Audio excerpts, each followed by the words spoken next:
Hi, my name is Joe Paschal. I'm the Extension Livestock Specialist for Texas A&M AgriLife Extension, and I'm based out of Corpus Christi. And today I thought I'd visit with you a little bit about my thoughts on animal traceability. So animal traceability, in my way of thinking, is basically for two purposes. One is for identification, so that I know which animals that I own that belong to me. And the other is for the good of the larger animal industry, which is the idea of disease traceability.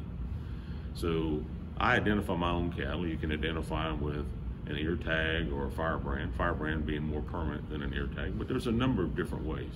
But what I want to address today is more about the concept of having disease traceability. So it's not a new concept.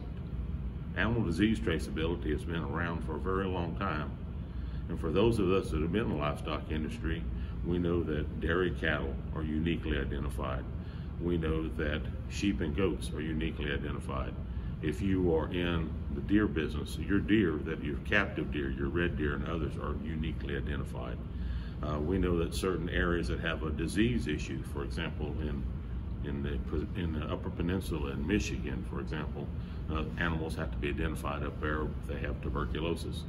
And here in Texas, okay, and in fact throughout the United States, up until very recently, all cattle, all female cattle, had to be uniquely identified when they were vaccinated for a reproductive disease called brucellosis. We also know it as bangs. The problem is that when we put that little tag in those animals' ear, we put we put an orange bright tag in their ear. We identified those cattle. That was a permanent form of identification. And when we had brucellosis, okay, and we had to vaccinate those cattle for about the last 40 years, that was a form of traceability because that tag was in that animal's ear as a heifer when it was vaccinated all through its life, and as it went through the market chain, we could actually identify where that animal came from and how many owners it may have passed through.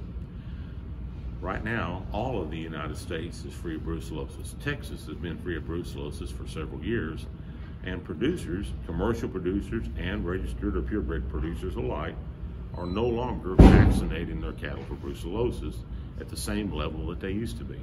So as a result, we sort of lost that ability for disease traceback. So traceability is very important from that particular standpoint. Fortunately, we don't have a lot of those terrible diseases like bangs or terrible parasites like when we had screwworms. And so that's not a burning issue to a lot of producers. But in fact, the matter is that we have other countries in this day of travel. We have parasites that can move in and out on airplanes and people that can bring diseases or products with diseases from other countries.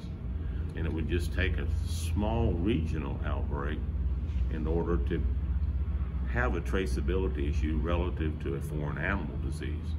So traceability is one of those issues that sort of has two sides. One is that we tie it back to the concept that, that the national or the federal government wanted to be able to know exactly how many animals you were and be held in a federal database, and the Freedom of Information Act would allow anybody to be able to look at how many animals that you own. The plan is that if we move to sort of a national traceability program for disease purposes only, that would be held in the third party, free of the Freedom of Information Act.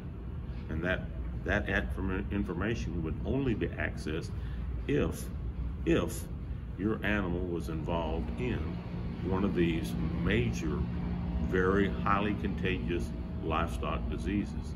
And it would only be there for the purpose that we'd be able to trace back, they would be able to trace back that animal to see if any of your other animals were also affected. So it would actually protect you as well. Now the third leg of traceability that I think that's really important is the fact that if we're able to trace animals back, to have a chain, it would impact our ability to market those cattle worldwide. Because having some ability to trace back an animal from the carcass or from the box that it's in all the way back to its point of origin, okay, gives folks an easy feeling about being able to identify where that animal came from. It don't really like the way I said that, so you'll have I to can edit fix it that. now. Yeah. Okay. It gives them a sense of confidence about the way that where that animal came from. And so most countries in the world have some form of national animal ID program. But it's really a traceability program.